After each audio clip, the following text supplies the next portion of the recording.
retour sur le plateau de TV Finance. Merci de nous suivre. C'est donc l'heure de l'interview. On va passer en revue plusieurs questions liées à l'intelligence artificielle. L'intelligence artificielle, vaste sujet, thème au cœur de tous les débats actuels. Épouvantail pour les uns, aubaine pour les autres. On va se pencher plus spécifiquement sur le monde du travail et de la révolution que l'intelligence artificielle pourrait constituer. Et pour nous accompagner ce matin, nous recevons Denis Jacquet. Bonjour. Bonjour. Vous êtes entrepreneur et spécialiste donc de l'IA. Alors, première question, déjà ce terme révolution est-il approprié lorsqu'on évoque les changements que l'IA va apporter ? Cette fois, oui. J'aime pas trop les termes un peu faciles, parce qu'à chaque fois qu'il y a un changement, on appelle ça une révolution. On l'a fait pour l'ubérisation, on l'a fait pour les plateformes. À chaque fois, c'est une révolution. Non. Jusqu'ici, c'était plutôt des évolutions avec des étapes. Mais là, tout à coup, on arrive à un moment où ça va très vite. C'est-à-dire que ce qui est vrai une semaine n'est plus vrai la semaine d'après. On dit que c'est exponentiel. Quand ça commence à devenir exponentiel et que ça va avoir un impact très vite sur énormément de jobs sur le monde entier, là on peut commencer à parler de révolution en marche, parce qu'on n'en voit pas encore les effets, mais elle est très clairement ici, on est à l'aube, et là effectivement la pression va être très forte. Alors, automatisation, robotisation, désintermédiation, les termes font peur. L'IA va-t-elle provoquer, par exemple, un accroissement du chômage, alors même qu'en France, par exemple, on est aux portes du plein emploi ? C'est-à-dire qu'il y a effectivement deux grands domaines. Il y a le domaine de la robotisation, ça touche plutôt les populations industrielles, ouvrières, etc., qui font le même geste toute la journée. Et on voit bien que vous fassiez une Tesla, une Toyota ou quoi que ce soit aujourd'hui, elle est faite principalement par des robots. Donc ça prend les jobs de la partie basse de la pyramide sans aucune connotation derrière. Mais là, ce qu'on savait voir venir, mais que personne ne voulait voir venir, c'est qu'on touche les cols blancs. Donc ces fameux cadres, décideurs, parfois à très haut niveau, radiologues dans la médecine, effectivement, et qui aujourd'hui vont être absolument tous impactés. Et entre les deux, il y a l'automatisation, qui est le fait de dire, est-ce qu'il y a quelque chose dans un processus que vous et moi on fait au quotidien, qu'on pourra automatiser pour que ça soit plus fait manuellement, on va dire ça comme ça.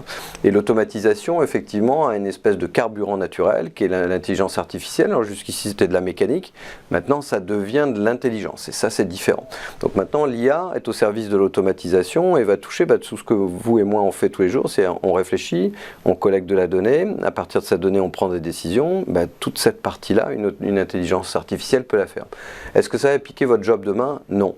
La réalité, en fait, ça c'est les discours pour les plateaux de télé des gens qui n'ont pas grand-chose à dire, donc on va dire qu'on est un petit peu différent des autres, mais en tout cas, la réalité, c'est que ça va créer moins de jobs, et c'est ça le premier effet qui va se produire, c'est qu'à un moment donné, ces jobs vont pas disparaître, l'auditeur de chez Ernst & Young KPMG va pas être viré demain, mais par contre, il sera pas remplacé. Donc, ce qui veut dire que sur 100 auditeurs qu'il y a aujourd'hui, demain, on en remplacera peut-être 20, peut-être 25, mais les 75 autres, on les prendra plus. Sur les radiologues qui sont formés par milliers, on en formera moins parce qu'on en a moins besoin, etc. Et donc, tout ça va envahir toutes les parties de la population. Donc, du coup, l'effet immédiat de l'intelligence artificielle dans un horizon de 2 à 5 ans, c'est la diminution du nombre d'emplois disponibles ou proposés, soit dans les pays occidentaux comme nous qui pourtant en avons besoin, et encore, on a une pyramide des âges qui fait que malheureusement les gens sont vieux, donc partent, et donc il y a très peu de gens pour les remplacer, donc ça va s'équilibrer un tout petit peu, mais quand vous prenez des pays comme l'Asie, qui sont déjà des pays vieux, le Japon notamment, qui a plus de 65 ans, a pratiquement plus de 40%, aujourd'hui c'est pas qu'ils veulent détruire des jobs par l'IA, c'est qu'ils veulent les remplacer parce qu'ils n'ont personne pour les prendre. Et c'est la même chose pour la Chine qui n'a pas de démographie, mais c'est la même chose pour le monde qui n'a plus de fertilité aujourd'hui, et on sait qu'il n'y a plus de taux de remplacement, donc on a une vraie problématique. Donc voilà, donc il n'y a pas une espèce d'IA qui va détruire votre job de façon très vicieuse en arrivant la nuit, vous arrivez le matin, il y a une forme fantomatique qui dit trop tard, j'ai pris ton job, mais effectivement il n'y a plus de remplacement, ça c'est la première chose. Et la deuxième chose qui est très importante, auquel on réfléchit très peu aussi, c'est la dévalorisation du travail. C'est-à-dire que vous et moi, on fait cette tâche, on dit je collecte la donnée, j'ai de l'intelligence, je ressors des décisions. Eh oui, mais c'est plus toi qui le fais, ça, c'est l'intelligence artificielle. Donc jusqu'ici, je te payais 50 000, 100 000, 150 000, 200 000 si t'es cadre, mais pourquoi je vais continuer à te payer 200 000 ? Tant qu'il y aura un impact sur les salaires. Donc moi, ce que je pense, c'est qu'à terme, c'est l'appauvrissement d'une classe moyenne qui était déjà dépecée depuis 30 ans dans les pays occidentaux et dont on sait que sans classe moyenne, on redevient un pays émergent. Donc la grande tendance est à la disparition de cette classe, et là elle va être agressée de façon monumentale et vers ces dernières couches hautes, celles qu'on aime bien cisailler en France mais dont pourtant on a besoin, c'est-à-dire ceux qui sont à l'aube d'être riches et qui tout à coup vont être dégradés d'un, deux, trois ou quatre niveaux, et plus vous partez de haut et plus la chute est difficile à encaisser. Donc du coup c'est cette problématique-là. Et puis la dernière, très rapidement, c'est que aujourd'hui, vous avez, je disais tout à l'heure, plein de pays qui ont besoin de cette IA pour remplacer des jobs qui sont plus pourvus par des hommes parce qu'ils n'ont plus d'hommes et de femmes. La Russie n'aura plus pratiquement un tiers des hommes dont elle a besoin aujourd'hui. La Chine, le Japon, on l'a dit tout à l'heure, mais vous prenez la Roumanie, l'Allemagne, il n'y a plus de démographie, il n'y a plus de fertilité, il n'y a plus d'accroissement de la population. Mais les pays asiatiques aujourd'hui disent, mais c'est pas qu'on veut détruire des jobs, c'est qu'on veut les pourvoir. Et donc à partir de ce moment-là, ils vont inventer, ça existe déjà depuis 5 ou 6 ans, des modèles. Il y a la plus grande agence de journalisme chinoise, il n'y a pas de journalistes. Bon. Donc du coup, ça veut dire qu'à un moment donné, ils ont réussi à monter des systèmes qui font des brèves de news tous les jours qui sont faites complètement artificiellement. Ce qui fait que leurs concurrents occidentaux vont dire « Waouh, moi je fais la même chose avec 300 personnes, je suis plus compétitif, il est en train de me piquer tous mes marchés. » Donc il va être obligé de licencier pour se mettre à la hauteur de leur concurrence. Et ça, c'est un effet qu'on a pratiquement pas vu nulle part, mais qui ne va pas venir tout de suite, il va prendre à nouveau 3, 4 ou 5 ans, mais de disparition de l'emploi par obligation de s'adapter à des concurrents plus productifs. Alors justement, ces bouleversements, le monde du travail est-il prêt à s'y adapter et de quelle manière? En fait, toute la chaîne qui est nécessaire pour que ça fonctionne a refusé de voir ce problème qu'on pouvait voir naître déjà depuis 4-5 ans, parce qu'aujourd'hui elle est... Depuis qu'il y a ChatGPT, tout le monde s'est excité sur le marché. On dit, oh là là, moi, t'as vu tout ce qu'il fait à ma place, ça y est, il fait les devoirs de mes enfants, etc. Bon, catastrophe, tout le monde s'affole sur les réseaux, etc. La réalité, c'est que l'intelligence artificielle, d'abord, c'est un système et des réflexions qui ont pratiquement un siècle aujourd'hui, mais qui n'avaient pas la puissance de calcul et la data nécessaire pour fonctionner. Maintenant, il y a tout ce qu'il faut. Bon, on a la puissance de calcul et on a la data. Bon. Donc, du coup, aujourd'hui, cette technologie, elle va avoir un impact extrêmement fort et il faudrait s'y préparer. La réflexion qu'on peut tous se faire en regardant autour de nous, c'est est-ce que le monde de l'éducation s'y est préparé? Non. Est-ce que le monde de l'entreprise s'y est préparé? Non. Est-ce que le monde politique s'y est préparé? Puisqu'on normalement on élit des gens pour regarder au-delà des élections. Réponse non. Donc ça veut dire qu'aucun élément de la chaîne n'a voulu s'y préparer. Donc on va la subir et non pas l'accompagner. Donc du coup, maintenant comme il est un peu trop tard pour tout préparer, on va faire du bricolage autant qu'on peut, au fur et à mesure du temps. On a quand même un peu de temps, parce que malgré tout ces systèmes ont besoin de se caler, de se perfectionner, l'intelligence elle se nourrit, mais elle va très vite. Et donc, et puis on ne va pas virer les gens comme ça, donc ça ne va pas être un séisme social comme c'est souvent annoncé, mais ça va à une vitesse très inquiétante, et d'autant plus inquiétante que tous ceux qui sont en face et qui devraient être en responsabilité pour s'y préparer ne s'y préparent pas. Alors justement, si c'est si évolutif que ça, limite insaisissable, y compris pour tous ces chercheurs, ces créateurs, comment l'État peut-il s'adapter et donner l'impulsion? Il y a plusieurs choses. Alors, l'Europe a dit on va réguler l'IA. Donc, ils ont passé il y a quelques semaines une législation dont ils ont le secret à l'Europe, c'est pondre des législations totalement inutiles et déconnectées. Mais ça, c'est leur métier principal.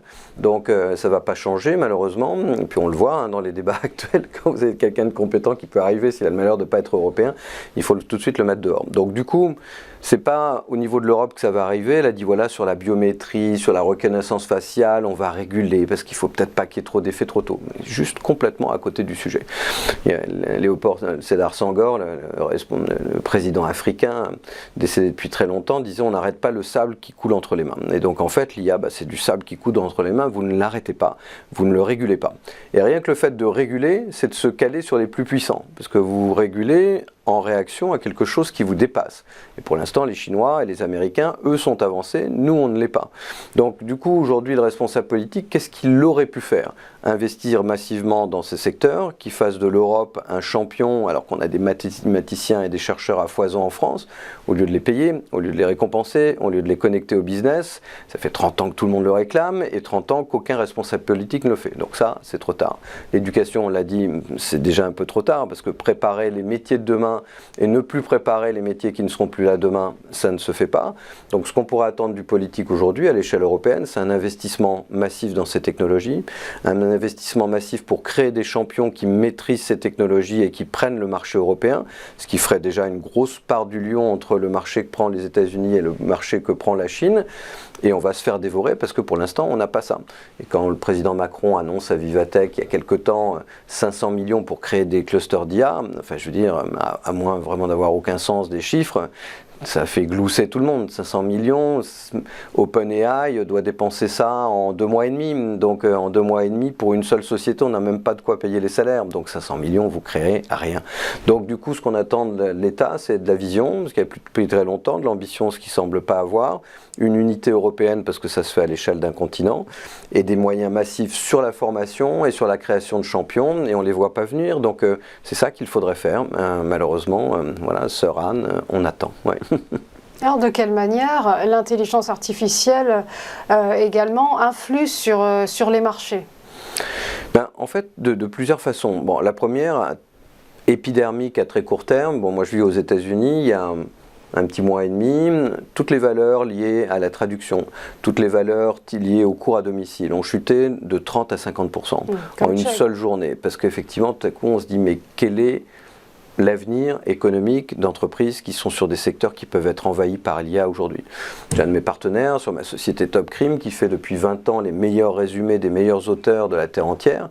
Aujourd'hui, l'IA le fait toute seule et en plus, vous avez l'impression de discuter avec l'auteur du livre parce que l'algorithme reconnaît le contexte, répond à vos questions comme si vous étiez en train de lire le livre avec l'auteur. Il dit, mais qu'est-ce que va devenir mon business? Super business, 60 millions d'euros, 30% d'EBITDA. Tout le monde rêve de ce genre de chiffre. Bon. Donc la réaction épidermique, c'est déjà le désaveu des marchés qui disent, si vous n'êtes pas prêt à affronter cette concurrence de l'IA sur vos marchés, écoutez, c'est la fin de votre valorisation et vraisemblablement, vous ne serez plus sur la cote des marchés d'ici quelques temps. Bon. Téléperformance, de check par exemple. Exactement, voilà. Donc la deuxième chose, c'est qu'effectivement, maintenant, les marchés vont regarder de très près ceux qui sont en train de se préparer à utiliser tous ces outils et ceux qui ne s'y préparent pas. Ceux qui ont les chercheurs, qui ont les moyens, qui ont orienté leur investissement. Et je pense qu'aujourd'hui, au-delà du fait que les marchés financiers côté private equity ou côté venture capital sont en train de s'exciter parce que le nouveau buzzword c'est IA, donc maintenant tous les gamins qui créent une start-up ont mis IA dans leur PowerPoint qui n'était pas prévu, même s'ils n'ont rien dedans. Ah, j'ai de l'IA, on investit. Bon, là il y a une espèce de folie qui est en train de se créer, il y aura du déchet comme d'habitude à 90%, mais ça c'est normal.